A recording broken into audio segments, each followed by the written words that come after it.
Nifty 50 का जो हमको क्लोज मिला है वो 52,200 के पास की क्लोजिंग है। एडजस्टमेंट प्राइस 52,130 के पास का है। लगभग 1.3% नेगेटिव हम लोगों ने निफ्टी 50 बैंक निफ्टी में क्लोज किया और 0.5% हम लोगों ने निफ्टी 50 में नेगेटिव क्लोजिंग आज के दिन दी है। कल हम लोगों ने जो प्राइस एक्शन पे शाम का सेशन किया था वहां पर मैंने आपको पहले भी बताया था कि अभी प्राइस जो है इंडेक्स में वीक प्राइस एक्शन है, तो सिर्फ गिरावट के लिए देखना है, अपवर्ड्स मोमेंटम के लिए नहीं देखना है। निफ्टी 50 का चार्ट भी कल हम लोगों ने बेहतर तरीके से वहां पर देखा हुआ था और डाउन साइड मोमेंटम के लिए निफ्टी 50 में सिर्फ एक स्विंग हाई को आवरली पर मेंशन किया था कि जब तक उसके अबव क्लोजिंग नहीं तब तक कोई लॉन्ग का पोजीशन नहीं, और सिर्फ शॉर्ट के लिए जितनी अपॉर्चुनिटीज मिले उसको ट्रेड करना। ये 24,461 रिसेंटली हम कहां क्लोज कर रहे हैं? Previous near by support range, जो कि बहुत मुमकिन है कि कल या अगले सेशन में ब्रेक डाउन होने की पॉसिबिलिटी है। 24,200 के पास रिसेंटली हम ट्रेड कर रहे हैं। आज के सेशन में हम लोग समझेंगे कि अब कल के सेशन और इस पूरे वीक के आपके क्या ट्रेड प्लान होंगे और रिसेंटली हम इंडेक्स में किस टेरिटरी को ट्रेड कर रहे हैं और किस तरीके के सेंटिमेंट को ट्रेड कर रहे हैं। बहुत ध्यान से एक एक पॉइंट को सुनिएगा और उसके बाद देखिए, दो तीन चीजों तो पहले से आपको क्लियर कर दूं कि जो हम लोगों ने पहले अपनी लर्निंग्स की है उनको कभी भूलना नहीं है, ठीक है? क्योंकि जो भी मैं आपको सिखा रहा हूं वो इतना ऑथेंटिक है कि किसी भी मार्केट में किसी भी टाइम फ्रेम पर किसी भी इक्विटी को आप ट्रेड करने जाएंगे, कमोडिटी को ट्रेड करने जाएंगे, करेंसी को ट्रेड करने जाएंगे, तो आपको बहुत कंजर्वेटिव तरीके से ये चीजें लगातार कई सालों से फॉलो अप होते हुए दिखेंगी। जैसे मैंने आपको बताया अनयूजुअल कैंडल का फॉर्मेशन। अब ये अनयूजुअल कैंडल का फॉर्मेशन क्या था बताइए, कितने लोगों को याद रह गया होगा? अगर आप लोग रेगुलर व्यूअर हैं तो आपको पता होना चाहिए कि अनयूजुअल कैंडल का फॉर्मेशन क्या है। अगर कोई प्राइस इस तरीके का कैंडल का फॉर्मेशन करे कि एक घंटे का ये प्राइस एक्शन है, एक घंटे का कैंडल है, 24,300 पर आप ओपन होते हैं और हाई लगाते हैं 24,560 और हाई क्या है 24,600।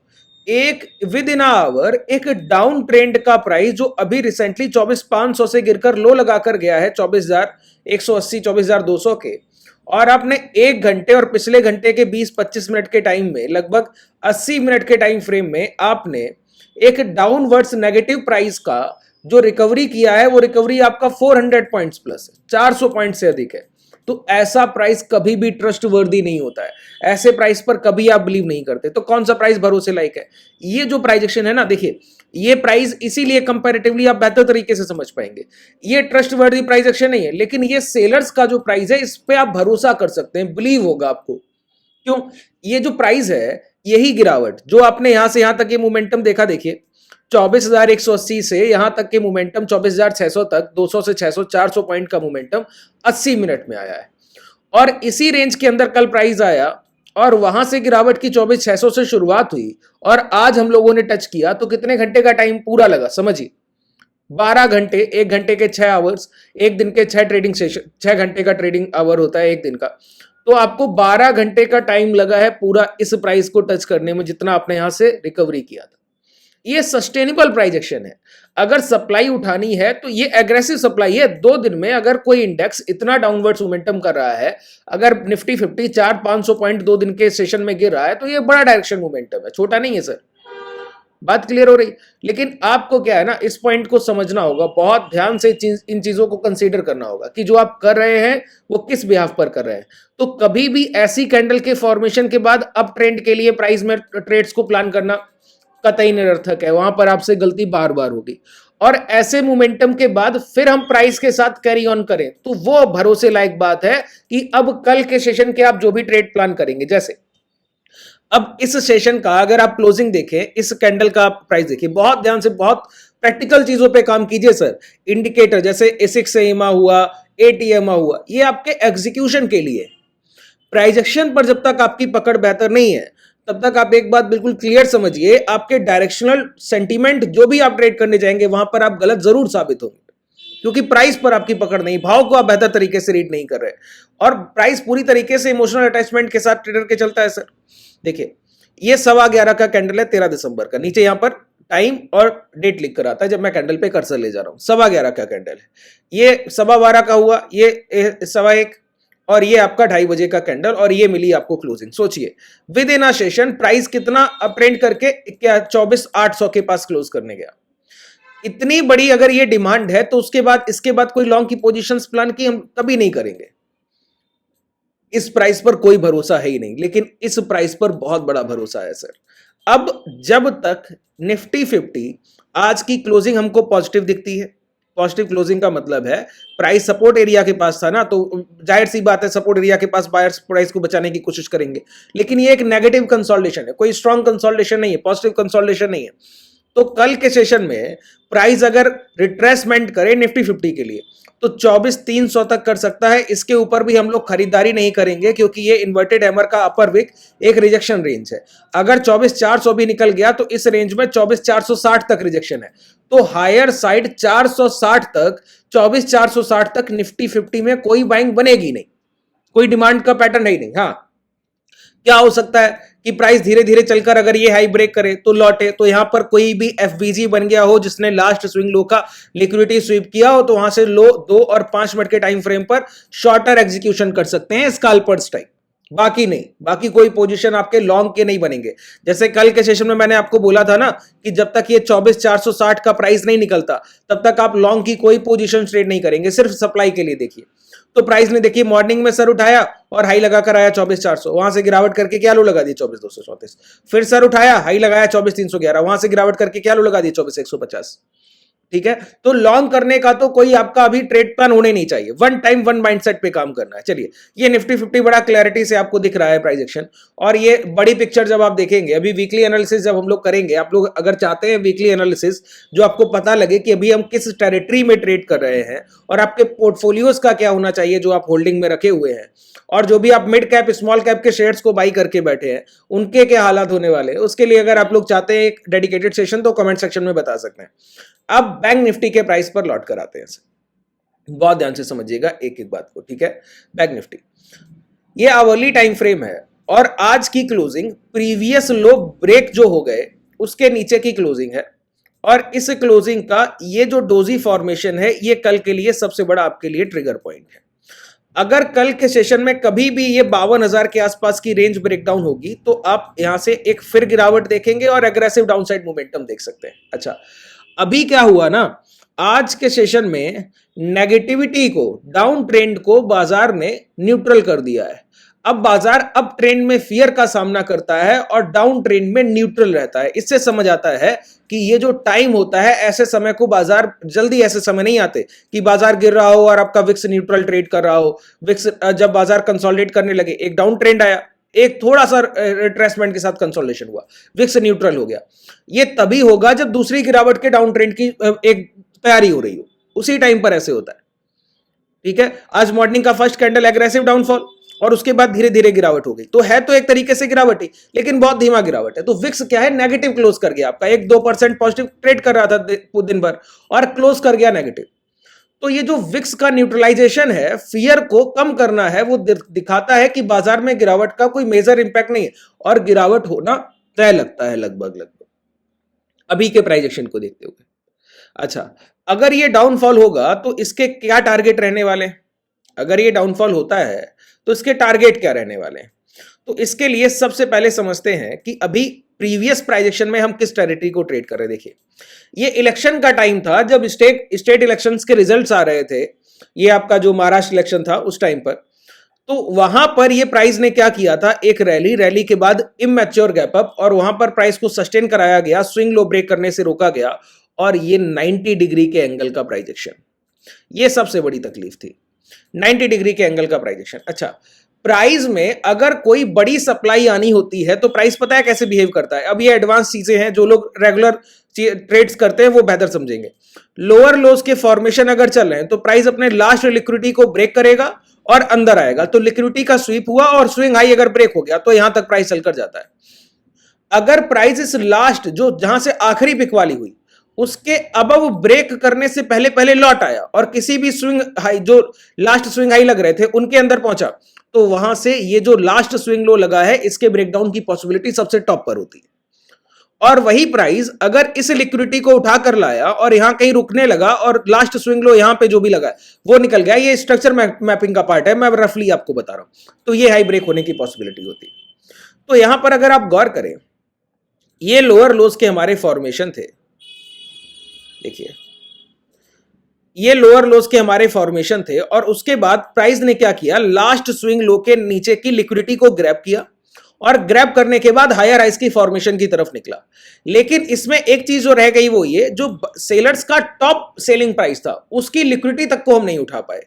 उस रेंज के पहले ही वहां से शॉर्ट हुआ है मार्केट और शॉर्ट होते हुए दोबारा अंदर आ रहा है। तो मैक्सिमम पॉसिबिलिटी क्या है कि अब हम दोबारा इस एरिया को ट्रेड कर सकते हैं और अगर इस रेंज में कोई नेगेटिव कंसोलिडेशन हो गया तो प्राइस ब्रेकडाउन करके और नियर बाई लो लगा सकता है और नीचे तक ट्रेड कर सकता है। ये कल के लिए नहीं बोला हूं कि कल ही ऐसा हो जाएगा, ऐसा नहीं है।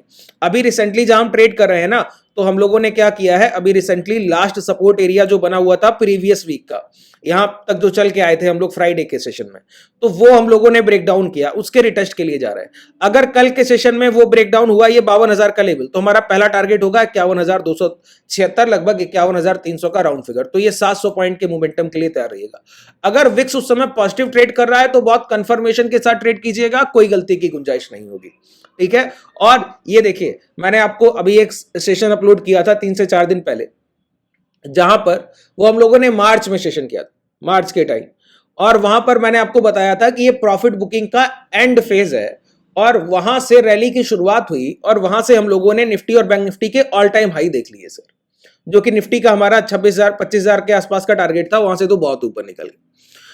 इसी तरीके से मैंने उसी सेशन में आपको क्लियर किया था कि ये जो है दिसंबर टू मार्च का सीरीज, ये प्रॉफिट बुकिंग का टाइम होता है। बाजार में करेक्शन पीरियड आता है, कई सारे उतार चढ़ाव होते हैं, फाइनेंशियल भी होते हैं।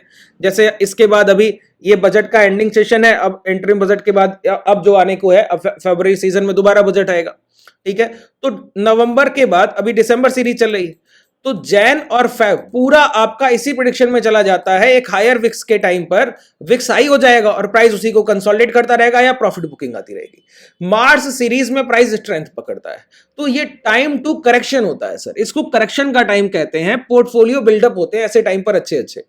जनवरी फरवरी से हम लोग पोजीशन की बनाने की शुरुआत करते हैं, नवंबर तक अपना पैसा निकाल लेते हैं और दोबारा डालते हैं, फरवरी तक दोबारा से फुली इन्वेस्टेड होते हैं। फिर अक्टूबर के सीरीज, नवंबर की सीरीज तक दोबारा प्रॉफिट बुकिंग होती है। ये साइकिल की तरह चलता है। दिवाली के टाइम तक हम लोग प्रॉफिट बुकिंग करते हैं, दिवाली के टाइम पे लगभग टॉप बनते हैं हर बार बाजार के। अब समझिए, देखिए अगर ये प्राइस यहां से डाउनफॉल करेगा तो आज की क्लोजिंग का इंपैक्ट क्या होगा। जैसे प्राइस रिपीट इटसेल्फ, कितनी बार मैंने आपको बताया कि भाव जो है वो खुद को दोहराव करते हुए, रिपीट करते हुए आगे बढ़ता है, ठीक है। अब इस पॉइंट को जब मैं आपको समझा रहा हूं तो बहुत ध्यान से समझिए।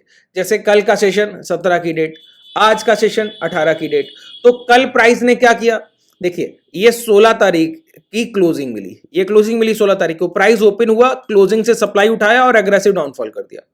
आज प्राइस ने क्या किया, ये 17 तारीख की क्लोजिंग मिली, प्राइस ओपन हुआ, प्रीवियस डे क्लोजिंग से सप्लाई उठाया और एग्रेसिव डाउनफॉल कर दिया। आज की क्लोजिंग क्या है ये, तो इन दो सेशन में जो कॉमन फैक्टर है, प्राइस ने प्रीवियस डे क्लोजिंग से सप्लाई उठाई। कल के सेशन के लिए क्लोजिंग और क्लोजिंग के पहले का हाई, तो 52,300, अगर एग्रेसिवली प्राइस को डाउन साइड मोमेंटम करना है ना, तो 52,340, 52,350 इस हाई के ब्रेकडाउन से पहले पहले, ब्रेकआउट से पहले पहले प्राइस रिवर्सल करे और आज के डेलो काट दे, वहां से आप शॉर्ट करेंगे बाजार को और एग्रेसिव मोमेंटम के लिए देखेंगे। अगर उसी टाइम पर 51,750 का भी ब्रेकडाउन हो जाए तो पोजीशन को कैरी ऑन करेंगे, एवरेज करेंगे और तब कौन से टारगेट देखेंगे, 51,300 के लिए देखेंगे। ये रिसेंट अभी के लिए टारगेट है, ठीक है। अब जब बिगर पिक्चर आप देखते हैं तो आपको क्लैरिटी मिलती है सर कि अगर प्राइस इस रेंज में दोबारा लौट आया, जो कि ये डब्ल्यू फॉर्मेशन का रेंज है 51,000 से लेकर 50,000, अगर इस रेंज के अंदर प्राइस दोबारा लौटता है और ये स्विंग लो ब्रेक हो जाए और ये गैप फिल होने के बाद भी प्राइस अगर इसको रिस्पेक्ट नहीं दे रहा, ये सबसे बड़ा सपोर्ट एरिया है अभी रिसेंटली, यही मेक और ब्रेक लेवल साबित होगा बैंक निफ्टी के लिए। अगर प्राइस में कोई बड़े टाइम फ्रेम पर प्रॉफिट बुकिंग नहीं आना है ना, तो 50,000 से 51,000 यही बायर हैं जो बचा पाएंगे बायर आगे प्राइस को। अगर 51 और 50,000 की रेंज में अगर नेगेटिव कंसोलिडेशन की शुरुआत हो गई और प्राइस ब्रीच करने के बाद लोअर लोज के फॉर्मेशन लगाकर रिटेस्ट करके गिरने लगा, तो समझिएगा हम लोग नए लोज की तरफ बढ़ रहे हैं, जो अक्टूबर और नवंबर सीरीज के से बड़े लो लगेंगे। 48,000 हो सकता है, 47,000 हो सकता है, जो भी हो सर, ठीक है। तो उसके लिए हम लोग तैयारी करेंगे। लगभग हम लोगों ने सारे पॉइंट्स को टच कर लिया है। अब देखिए, अब वीकली टाइम फ्रेम की कुछ चीजें रह गई, उसको हम लोग अगले सेशन में कवर करेंगे, नहीं तो काफी लंबा सेशन हो जाएगा और आप लोग इतनी चीजों को एक साथ समझ नहीं पाएंगे। तो दो तीन चीजों को बहुत ध्यान रखिएगा, समराइज कर रहा हूं। अभी रिसेंटली लास्ट स्विंग हाई, क्योंकि क्लोजिंग से गिरावट मिल रहा है, कल के सेशन में मिला, आज के सेशन में मिला, तो कल के सेशन टोटल 3 सेशन का रिपीटेशन होता है प्राइस में मैक्स टू मैक्स। 3 सेशन तक प्राइस एक जैसे बिहेव कर सकता है, ठीक है। 3 सेशन का रिपीटेशन, कल गिरावट हुआ क्लोजिंग से, आज गिरावट हुआ क्लोजिंग से, कल भी क्लोजिंग और उसके पहले का लास्ट स्विंग आई। तो आपने क्या देखा, 53,340, 53,340 के अबव जब क्लोजिंग मिलने लगे तो समझिए प्राइस में जो है वो कंसोलिडेशन भी हो सकता है। लॉन्ग के लिए तो जाना ही नहीं है सर, जब तक इस रेंज के ऊपर 53,000 के ऊपर बाजार नहीं निकलता है, लॉन्ग के लिए कोई पोजीशन आपकी नहीं बनेगी, ध्यान रखिएगा, ठीक है। तो लॉन्ग के लिए तो सोचना ही नहीं है, शॉर्ट के लिए पोजीशंस प्लान कर रहे हैं, उसके ये ट्रेड प्लान है। ये अगर ये रेंज भी ब्रेक हो जाए 51,750 तो यहां तक के टारगेट रखेंगे। विक्स अगर पॉजिटिव ट्रेड कर रहा है तो शॉर्ट करेंगे, अगर विक्स न्यूट्रल भी है तो भी शॉर्ट करेंगे, लेकिन टारगेट उसके धीरे धीरे मिलेंगे, कोई अग्रेसिव डाउनफॉल नहीं मिल जाएगा फिर, ठीक है। धीमे धीमे प्राइस गिरेगा, जैसे आज का सेशन 1-2% विक्स नेगेटिव रहा, तो कोई ट्रेंडिंग विक्स नहीं था कि 3 से 4 हो जाए, 5 हो जाए, 6 हो जाए, 7 हो जाए, ऐसे नहीं था। तो प्राइस ने देखिए पहली कैंडल में 2-3% विक्स पॉजिटिव था, उसके बाद प्राइस धीमे धीमे गिरावट किया, ऐसे नहीं गिरावट नहीं किया, 500 से हम 200 तक आए, 52,000 के आसपास के लो लगाकर आए, 400 पॉइंट की गिरावट की, लेकिन वो स्लोली प्रॉफिट बुकिंग है, हमको पोजीशन को होल्ड करना होता है ऐसे टाइम पर, ठीक है। तो वो ध्यान रखिएगा, ऐसे टाइम पर हम लोग क्या बनाते हैं, शॉर्ट क्रेडिट स्प्रेड, और जब मोमेंटम विक्स पॉजिटिव हो तो उस समय बनाते हैं शॉर्ट डेबिट स्प्रेड। आपको पता ही नहीं है कि हेजिंग में ये सारी टर्मिनोलॉजी आपके कितने काम आती है जब आप चीजों को काम कर रहे हो। कैलेंडर पे कितने कम लोग काम कर रहे होंगे, यकीनन, ठीक है। चलिए, उम्मीद है बेहतर तरीके से चीजें आपको क्लैरिफाई हुई होंगी। अगर कोई डाउट रह गया हो तो नीचे कमेंट सेक्शन में बताइएगा। अगर आप हमसे जुड़ना चाहें तो डिस्क्रिप्शन में टेलीग्राम, व्हाट्सएप कम्युनिटी और एप्लीकेशन का लिंक है, जिससे डायरेक्टली आप हमसे जुड़ भी सकते हैं, और कॉन्टैक्ट डिटेल भी है, कॉन्टैक्ट करके भी आप डायरेक्टली हमसे जुड़ सकते हैं। धन्यवाद।